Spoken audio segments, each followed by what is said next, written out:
Welcome back. We are diving deep today into something that's uh, really slowing down large language models. Hmm. Latency. Specifically, the latency you hit with long context windows. Especially when you're dealing with RAG, retrieval augmented generation. Exactly. If you're building systems with RAG, you know that feeling.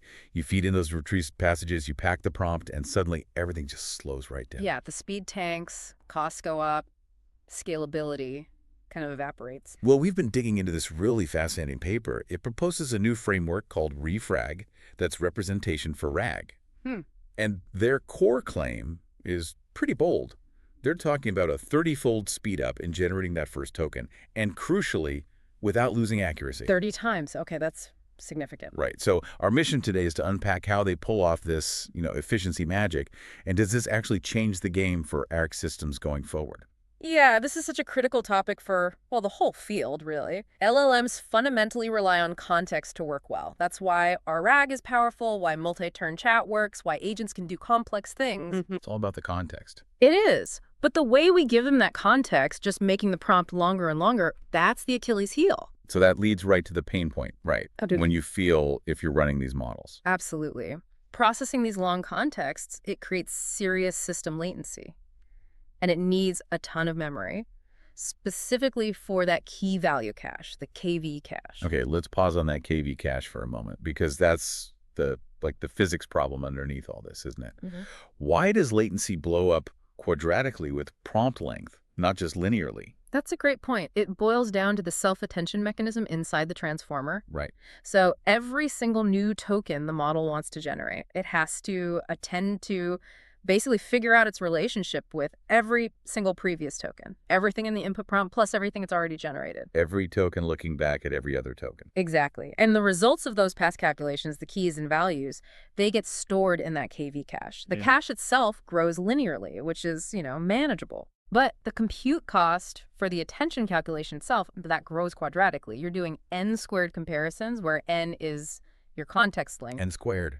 Ouch. Yeah. So the time it takes just to get that first new token out, the time to first token, TTFT, it just skyrockets. And your overall throughput, how many tokens you can generate per second, it just tanks. So the model is essentially choking on its own memory, its own cleverness. Which brings us back to RAG. Why are standard LLMs so bad, so inefficient with these art contexts specifically? Well, they treat every single token as equally important. Doesn't matter if it's the golden nugget of retrieved info or just, filler text between passages. It's all the same to the standard model. Pretty much.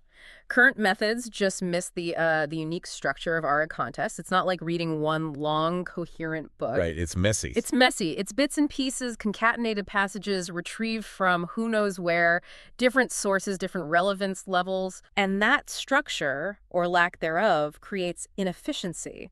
Only a small fraction of those retrieved passages might actually be relevant to the user's query.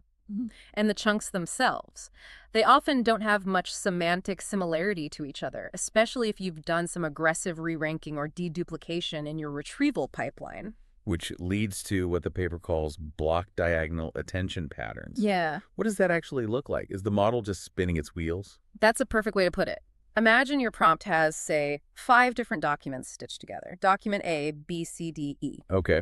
The standard attention mechanism wastes compute cycles, checking if, sentence 5 in document A has anything to do with sentence 80 in document D. Even though they're totally unrelated. Totally unrelated. They came from different retrievals, different parts of the knowledge base. The useful attention patterns are within each block, each retrieved chunk, or between a chunk and the actual query. Yeah. Not really across these disparate blocks. This is calculating relationships that just aren't there. Exactly. And the system allocates memory, allocates computation for all those tokens, even the useless ones in irrelevant passages. It's treating the sparse, modular ARG data like it's dense, critical information all the way through. That's the waste. Okay, so if the problem is this sparsity, this wasted computation on irrelevant bits, how do the REFRAG authors get the model to, ignore the junk, but keep the gold? Without hurting the answer quality. Right, that's the core insight. They realize that most of the computation over that RAG context, especially during the decoding step when it's generating the answer, is actually unnecessary. You can just skip it. You can eliminate a lot of it with almost no hit to performance, and that's where REFRAG representation for RAG comes in. It's this clever decoding framework. It compresses, it senses, and then it expands the context representation's dynamic. Compress, sense, expand. And the big architectural change here is, well, it's really smart. Instead of shoving all the raw tokens from those retrieved documents into the decoder, REFRAG uses pre-computed compressed chunk embeddings. Think of them as summaries or approximate representations of each passage. Ah, so you're not feeding it the whole book, you're feeding it the chapter summaries. That's a great analogy. Instead of billions of characters, you're passing these much smaller, condensed vector representations, like swapping a huge 4K video file for a small thumbnail image. Okay. The thumbnail still tells you what's in the image, basically, but it takes up way less space and is much faster to process. And that changes the math. Completely changes the math. It massively shortens the effective input length for the decoder, so that quadratic scaling problem. Now it scales quadratically with the much, much smaller number of chunks, not the original massive number of tokens. Huge difference. Huge. You're moving the complexity from n-squared tokens to n-squared chunks. Much more manageable, and a really nice bonus. They often reuse the embeddings that were already calculated during the retrieval step itself. Oh, so no redundant computation. Smart. Exactly. Eliminates that extra work. Okay, that's the compression part. That drives the speed.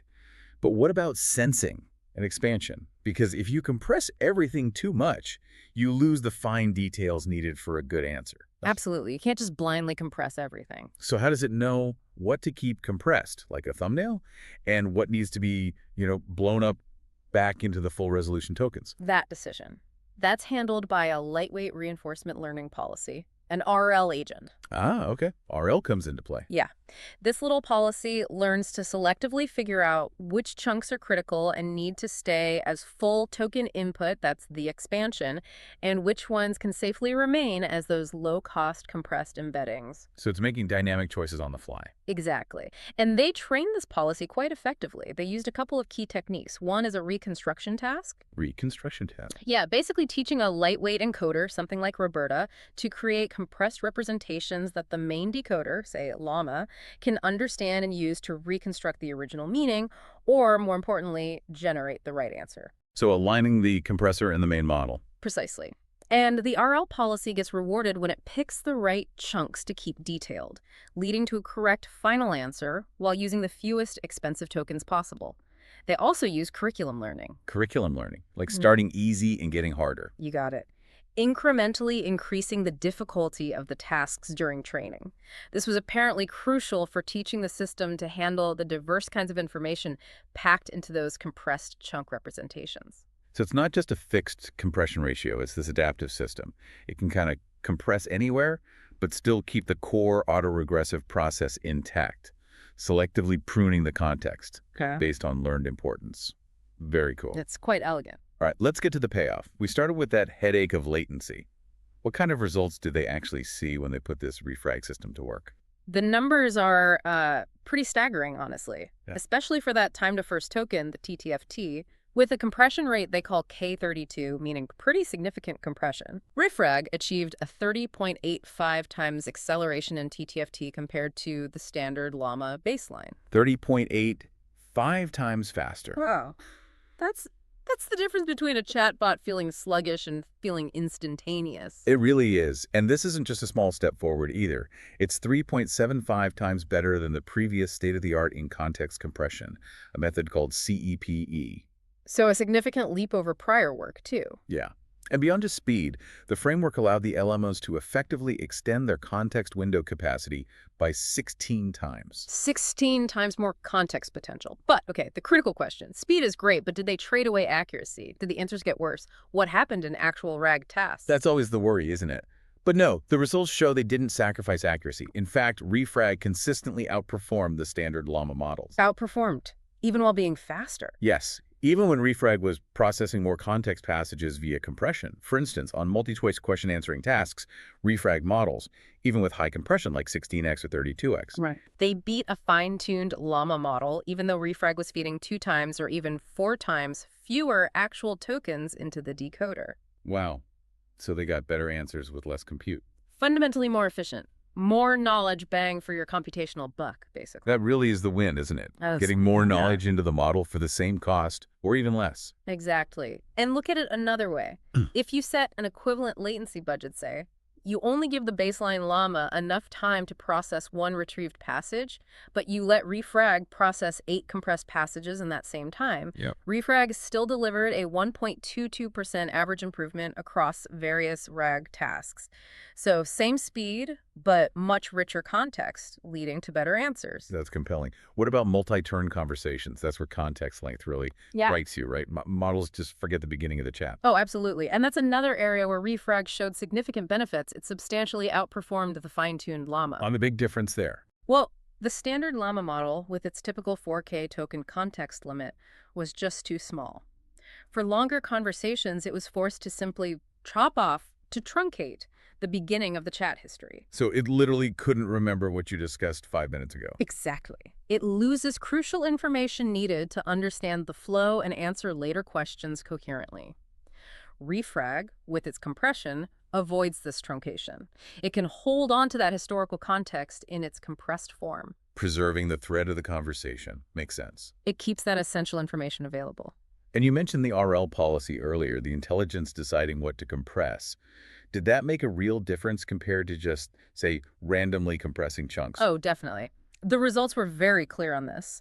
The RL-based selective compression consistently performed better than simpler heuristic methods, like just compressing the oldest chunks or purely random selection. So the smart compression really paid off. It did. They even showed an interesting result where a REFRAG model set to compress at a 16x rate, but using that smart RL policy actually outperformed a different REFRAG model that was natively trained to only compress at an 8x rate. Wait, so the more heavily compressed but smarter system Yeah. beat the less compressed one. Right. The smarter dynamic RL system, even aiming for higher compression, managed the complexity better and chose what to keep detailed more effectively than the simpler, statically trained system.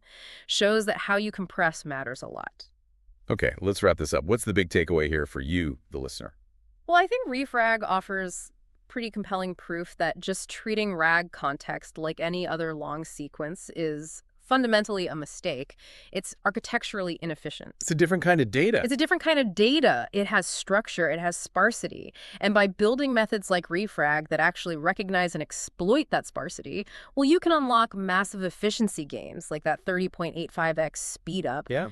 It potentially moves RAG from being this sort of computationally painful add-on to something genuinely scalable, almost instantaneous. So thinking bigger picture then, what does this imply? I think it suggests the future of scaling LLM knowledge isn't just about building ever larger models or needing infinite GPU memory for that KV cache. Right.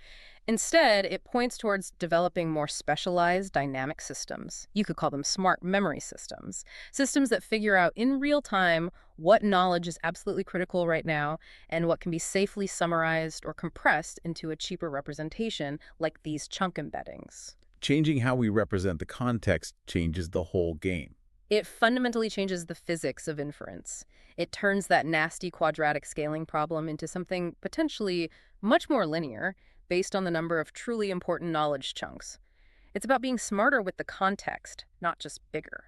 A really elegant solution to a major engineering headache, all by recognizing the unique structure of retrieved data.